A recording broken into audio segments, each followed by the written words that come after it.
Blood Night. Action. What's going on, everybody? Another 31 days of horror. Every single day, a new horror movie. What are we looking at today? We're looking at Blood Night, The Legend of Mary Hatchet. This is a low-budget, $3 million movie. That's not that much, trust me. But it's a low-budget movie, and it's about a woman named Mary Hatchet who as a child, she kills her parents, and then you find out right after that it's because she had a period, and it just made her go on a murderous rampage. And then she goes to the asylum, and then she gets raped, and then she has a daughter, and the daughter's dead, supposedly, and then she's dead, and now the town celebrates Blood Night every single year to celebrate the death of this psycho bitch. So now it's like 20 years later after Mary dies, and we got our characters, if you can call them that. They're characters. And they're all just a bunch of horny teens who are getting ready for Blood Night, and they're gonna have a party, a big old party.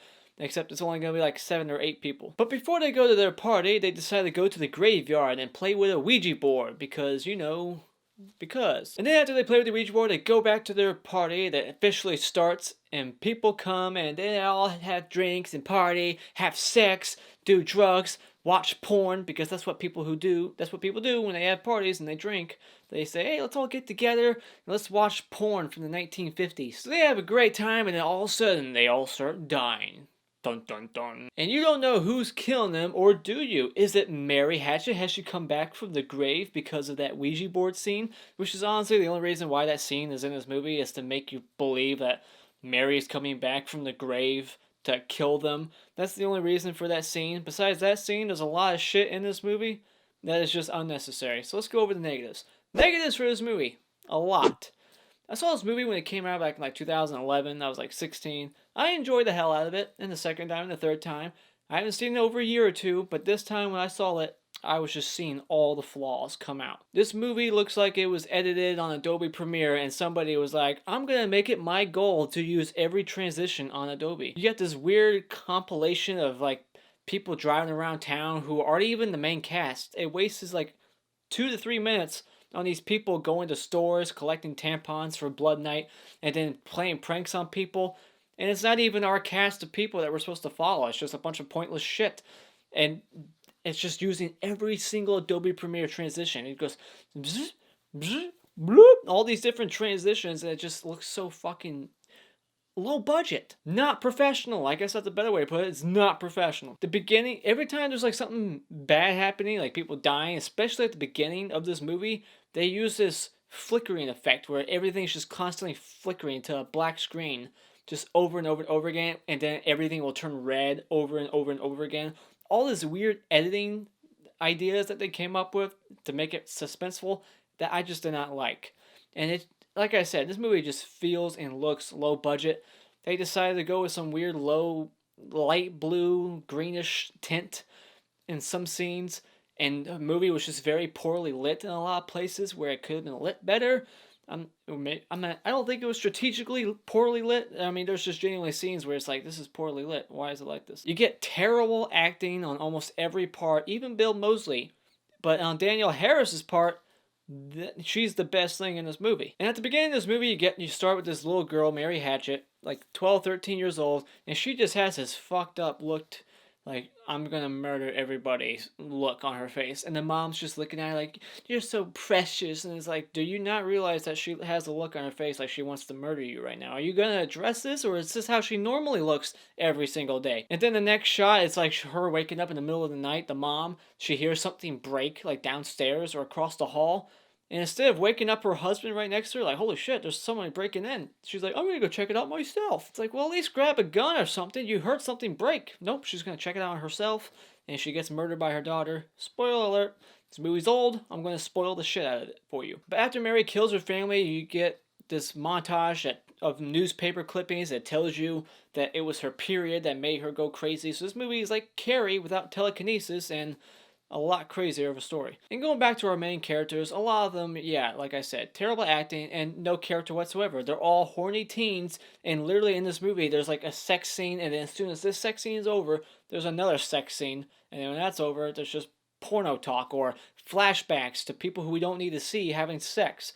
all unnecessary shit. And then these two girls, they get drunk so fucking quick. It's like we missed something. It's like, did I miss something? This party just started and these two are acting like they just had like 1,000 drinks.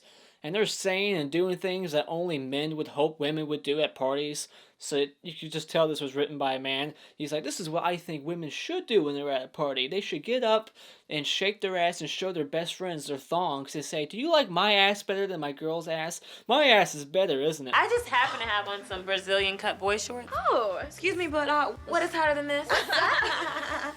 Which one's better? Huh? I have to think about this. Come on. I don't know. Like, which one can I hold in my hand?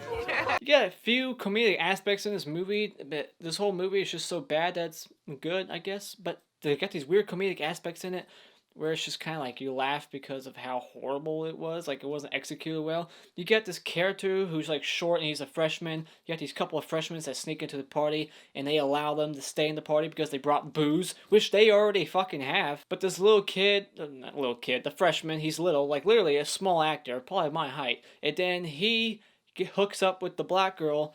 I call her that because I don't know her name. I don't remember a single name in this movie. I literally just got done watching it, and these characters were so bland, I can't tell you any of their names except for Danielle Harris's character and Bill Moseley's, because they stood out. Gus and Alyssa. Everybody else's names, bloop. But he has sex with the black girl, and when she goes down on him and she's sucking his dick off camera, they use this weird sound effect along with many other sound effects in this movie. Like I said, very low budget, weird editing decisions. And when she's sucking his dick, you literally hear her gulping, like she's gulping on his dick. Like if I put a microphone to my throat and started drinking like pop, that's what it sounded like when she was blowing. And then this movie also tries to go for the whole whodunit, maybe. I think that's what they were going for, except it's pretty fucking in your face. It's like, you're either, when you're watching this movie, you're going to be on the side, there's two things you're going to think. The ghost is back, Mary Hatchet, or Alyssa, Danielle Harris, is killing them. And if you're on that side, then good for you, because you were paying attention. She, immediately after they all sit down and have a party, she goes to the restroom, and we don't see her again, really, until people are dead. And she's revealed as the killer. It's kind of obvious that it is her. But I can understand why you might have been on this camp, because of the whole Ouija board scene, and then like they do these weird things where the door will just slam shut on its own. Yeah, how did that happen? And then even after we know it's Danielle Harris killing them, they give her these unrealistic abilities of murder and just grabbing people without being heard or seen, and then just doing all kinds of crazy shit that she would never be able to physically do. So there's some sort of supernatural shit going on. And I must say that Bill Moseley's character looks like a ripoff of the Dooms, you're all doomed guy from Friday the 13th. I think they dressed him up exactly like it. I haven't seen it in a while, so I will put it side by side. This is what this guy looks like. Does he look like him? He does. Found a couple of moments of weird, like bad writing, I guess. Nitpick. Here's a nitpick, along with other nitpicks. It's just constantly thundering outside without any like clapping or lightning. Like the thunder's, but then the thunder like never actually just claps and there's no lightning. It's just constant thunder throughout the whole fucking night. And then this guy goes, I'm gonna go get another beer, or where's the beer? Oh, it's over there. And then the next shot is him going outside to just sit down. He doesn't even get a beer, but he clearly wanted one, and now he's just sitting down. What happened to that plan? I guess the writer forgot all about it. In the third act of this movie, they leave the party, and, Danielle Harris, she is in the basement, or she's somewhere over there, and they drive who knows how far to this asylum. It's probably miles away, and then Danielle Harris just knows that that's where they went, so she follows them there, and she gets there within the half hour that they've been there, if that. How did Danielle Harris know that's where they went, and how the hell did she get there so quick on foot? And not to mention, this asylum has been closed for over like 20 years, and somebody's been paying the electric bill because when they go in, they just flip the fuse and all the lights come on, except they're flickering for that spooky effect. Who's paying the electric bills? I mean, seriously. Alright, the only positives I can give this movie is we get a horror alumni in this movie with Bill Moseley, Texas Chainsaw 2, and many others. And then we get Danielle Harris from Halloween 4 and 5 and Halloween 1 and 2 by Rob Zombie, and Hatchet 2 and 3, and a little teaser at the end of Victor Crowley. We get the horror alumni. Danielle Harris's acting is good. She's not a believable horror villain. I mean, seriously, when she's charging at them in that asylum. You got 7 or 8 people, or like 6, and you don't all just charge at her and tackle her to the fucking ground? Seriously. But anyways, back to the positive again. I just went back in the negatives because I remember something. The kills in this movie are gory, despite some of them being like, oh my god, that's so fucking unrealistic, that would never happen, especially since it's Danielle Harris doing it, that would never happen. They're still decent. If you're a gore hound, you're gonna find at least 4 kills in this movie that you might enjoy. And it's because of that this movie is worth watching at least a little bit if you are a slasher fan. This movie was only made for slashers. It's got the simplest idea behind it that tries to be a little creative with the story, the backstory. At least they try to give you a backstory instead of just being like, alright, there's a killer, and he's going to kill all of you. Alright? Because that's, Halloween already did that, and they executed it perfectly. But this movie at least tries to do something along the Carrie menstrual cycle thing, except no telekinesis. You could say that the asylum at the end is spooky, and the production design of it was well. I think they actually did go to a real asylum, so it's actually on set. Like, it's not a soundstage or anything or something built at the actual place. But the way they decided to color code it after they shot, they made it all like yellow, like a greenish blue. It just felt off and weird. But because of the gory kills in this movie and that very small whodunit aspect of it that might get you surprised, this movie might be worth watching at least once if you are drunk. So I would just get some drinks if you want to watch this. So when it comes to Blood Night, this movie barely makes it to this rating. I would have put 1 down, but because of the kills, I'm going to say that you should at least rent it at Redbox. But only for slasher fans. If you're just a normal horror fan, maybe this movie is not worth your time. But I say you could just give it 1 watch and then laugh at it. Now, Mr. Hadward will go to Chris. He tries to call the police because his girlfriend tells him to, and then what do you know? He gets his head chopped in half. Right down the middle with a shovel. And then my Mr. Twig Award will go to Jen. We don't see her get killed. She just kind of gets dragged into the other room, and then we'll never see her again.